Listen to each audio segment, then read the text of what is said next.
consistent my car is on 5 straight pulls on the dyno. You're talking. What is going on, YouTube? I am back with another video.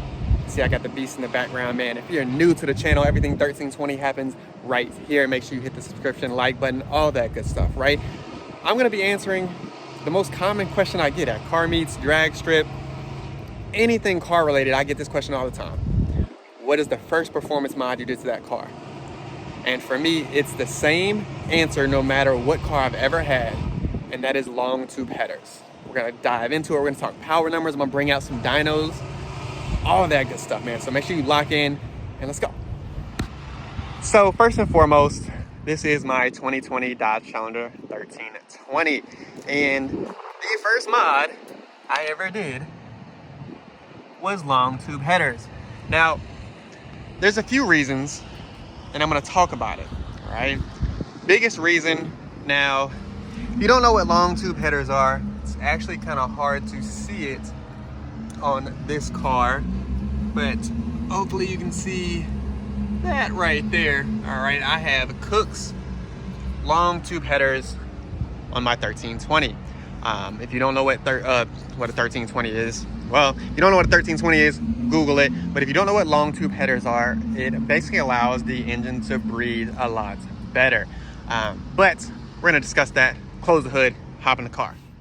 All right, you guys, again, I'm answering the most common or the most frequent question I get, and that is, what is my first mod, performance-wise, and why did I do it? Every Challenger that I have owned has had long tube headers. Yes, everybody knows the sound changes and it's supposed to add horsepower, all that good stuff, right? And again, we are gonna talk about dyno numbers before and after when it comes to long tube headers, even outside of the Dodge platform. But the reason I do long tube headers is, one, it is the most reliable, in my opinion, performance mod that you can do that does not break the bank. My Cook's long tube headers were about $2,000, and install and tune were about another $1,000, right? And obviously part of that cost was unlocking my PCM, etc. I think I did this within the first month of me owning the car. Now, let me tell you, you void your warranty if caught. If you don't have a good, friendship or relationship with your dealership, hit them up or try to have a good relationship. Trust me, again, it voids your warranty. Now, with long tube headers, I said it, you do gain a little bit of horsepower, you do gain a little bit of sound. It is all about the restriction aspect. So after you do long tube headers, you either have to go catless or go with high flow cats. Some people call them green cats, whatever you want to call it. High flow cats is what I'm going to go by. I do have high flow cats, partially because I have to pass inspection where I am.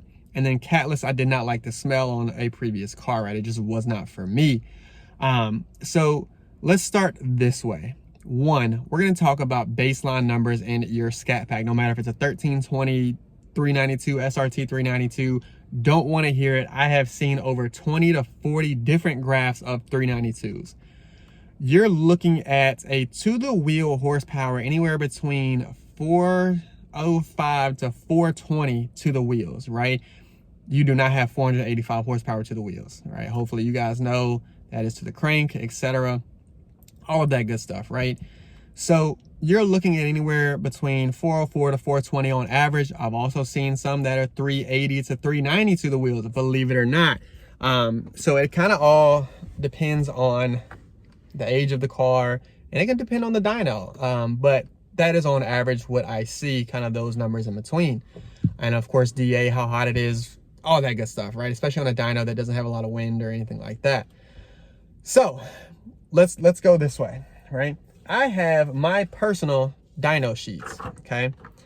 From stock number all the way up to finished with my long tube headers, okay? What I will show you is that graph. Now, if you know me, I'm kind of one-handed right now with my surgery, right? But here's my graph, all right? We're gonna dive into that. All right, so you can tell the bottom number is green. That is max power 431.76 at, you can see the speed 128. The middle number, that is green, 414, 113, or 13 at speed 126. And then another max power 450 at 116. That middle number is my base horsepower. That is fully stock, nothing done, no air filter, no anything done at literally middle of summer. Like, and yes, mass acceleration has a fan, but that is what you're looking at when you have a stock Scatpack, you guys, about, again, that 405 to 420 range.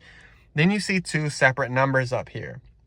You see a 431 and you see a 450. Those are two different numbers with long tube headers. Now you're asking, why a 20 wheel horsepower difference between the two? One, the 431 was the first pull on the long tube headers with a bass tune, just to get it running, to make sure it doesn't run lean, all of that good stuff. And the reason I wanted that number, it was for myself to know, what did this car do the first time the long tube headers ever got strapped on. The 450.18 is after the long tube headers and the full tune, etc., from mass acceleration. So you're looking at about a 36 horsepower to the wheel increase, right? Which is nuts for $3,000. Now it can be a little more because the headers are now more expensive, but that is a crazy jump for the horsepower. That is about $100 per horsepower, which is pretty good. So for me, you can see the graph where obviously the headers do make a difference from the beginning, and they do kind of meet here and of course fail off after you get to the speed that it ended at. Okay, so that is why, number one, I say it is the best first performance mod to do. It is cheap, it is not hard on the pockets. You gain anywhere between 20 to 40 wheel horsepower on the Dodge platform. Yes, I've seen more, but we're talking strictly long tube headers, and that is it. So for me, it is a no-brainer. Again, you're gaining 20 to 40 wheel horsepower that you can actually feel a difference. You can hear a difference. I think it's the best bang for your buck when it comes to these 392s. Now, I mentioned something at the beginning of this video, okay? Not just the Dodge platform, okay? There are plenty of other platforms, Chevy, BMW, and BMW doesn't call them long tube headers. They're gonna call them downpipes, right? And the difference for me is, I got a homeboy, Cody, if you don't know who that is, Cody 2 Clean on YouTube, Instagram, all that good stuff. He has a M5 that he put downpipes, long tubes, and gained about 100 to 150 to the wheel. Now, obviously that's a V8 twin turbo. Bunch of things go into that, right? We're talking about a naturally aspirated car. But even Chevy long tube headers, I've seen up to about a 50 wheel horsepower gain, which is wild. Again, it's something that you're literally just opening up airflow, right? And there's a little more to it than that, but the big idea is to open up airflow. So in conjunction with exhaust, intakes, throttle bodies, manifolds, all that good stuff, you could actually gain some pretty significant horsepower if you're willing to spend the money. That's not including cam or any other naturally aspirated aspect, right? So when I say it is the best mod, those are my huge reasons. And again, you even saw some dyno numbers, right? And I'm gonna bring up another one here, bear with me. Here we go. This one right here. All right, this is how consistent my car is on 5 straight pulls. Let's dive into it. So if you know anything about racing, consistency is key, right? And I told them when I first went in, and them I mean max acceleration, that I wanted consistency. I knew I was going to go for crazy power at some point, but this was the first time I was doing something performance-wise on my 1320. And I was about to head down to Dallas to race on a quarter-mile drag strip for the first time. There's only an 1/8 mile around my house. And they said, hey, let's do some long tubes and see how the car does.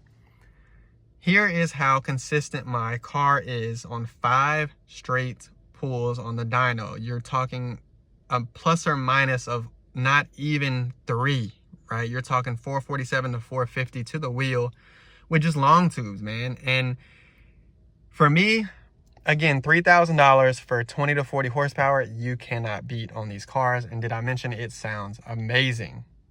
So all in all, again, the long tube headers is great. Now, there are some other performance mods that you can go for. Everybody has their own opinion. Let me know your opinion in the comments. But for me, the long tubes just do it. You get sound, you get performance, and you can actually take them off if you need it to return the car. So definitely make sure you keep your what I call shorty headers from your 392s, because if you compare shorty headers to the stock headers of a 392, they're about the same, which is why the 392 is fully stretched as is, but does well for the actual car itself. So that's kind of where I wanted to dive into the long tube stuff. But as far as any other mod that I can think of for the money, yeah, you can go Pro Charge, Rip Superchargers, Whipples, all this other stuff, but there's so many other supporting mods that you have to go for to get you that horsepower gain. Yeah, Supercharger will get you 150, 200 wheel horsepower, but how much money do you have to dump in to support that one mod, right? This is a full bolt-on tune and you're done, right? Best bang for your buck on your 392. You guys saw the proof and obviously the dyno results. Let me know what you think in the comments. Everything 1320 happens right here. Make sure you hit that subscription button, and we are out.